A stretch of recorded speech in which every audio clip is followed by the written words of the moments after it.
শ্রমজীবী, কৃষিজীবী, বঞ্চিত, নিপীড়িতদের কথা বলে লাল পার্টি। এক কথায় বামেদের এটাই পরিচয়। আর সেই ধারায় বজায় রেখেছে দলের যুব সংগঠন। দল সরকারে নেই ৯ করে ১৩ বছর হতে চলল। বিভিন্ন জেলায় সিপিএমের দীর্ঘ হচ্ছে অনটনের ছায়া। তার মধ্যেও আকাশ ছোঁয়ার স্বপ্ন।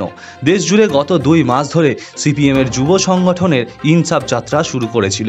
নেতৃত্ব দিয়েছিল দলেরই সভানেত্রী মীনাক্ষী মুখোপাধ্যায়। তারই সমাপ্তি হবে আগামী রবিবার ব্রিগেড প্যারেড গ্রাউন্ডে। আর সেই সঙ্গেই সেখানে প্রকাশিত হবে ইনসাফ যোদ্ধাদের কাহিনী।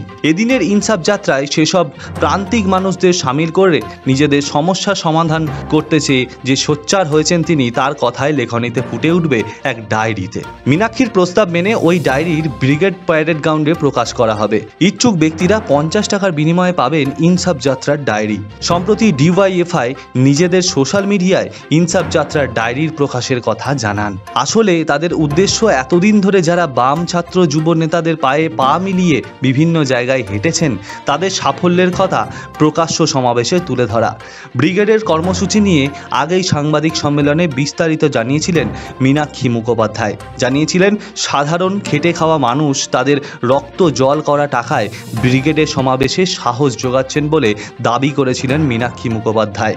যখন মানুষ বাঁচানোর লড়াই, চোরদের বিরুদ্ধে, দাঙ্গাবাজদের বিরুদ্ধে, চিটিংবাজদের বিরুদ্ধে, দেশ বিরোধী দেশদ্রোহীদের বিরুদ্ধে, এবং যারা আমরা টাকার যোগানদার, সরকারের ট্যাক্স পেয়ার, যারা আমরা, আমাদের ভোটে জিতে যাওয়া, আমাদের চেয়ারে বসা, আমাদের ভোটে জিতে যাওয়া, আমাদের টাকার যোগানদারদের জন্য যারা কাজ করতে পারছে, তারা প্রতিটা দিন যখন আমাদের টুটি টিপে ধরে, তখন রাস্তায় দাঁড়িয়ে প্রতিবাদ করাটাও আমাদের একটা বড় কাজ। প্রথমে ঠিক হয়েছিল ২ ফরমার একটি বই প্রকাশ হবে, তাতে লিখবেন সেসব শ্রমজীবী মানুষজন। কিন্তু পরে সেই সিদ্ধান্ত বদলে ফেলা হয়। নবতম প্রস্তাবটি দেন দলেরই যুবনেত্রী মীনাক্ষী মুখোপাধ্যায়। তিনি বলেন একটি ডায়েরি প্রকাশ করা হোক, তাতে নানান প্রান্তের কমরেডদের কথা লেখা থাকবে।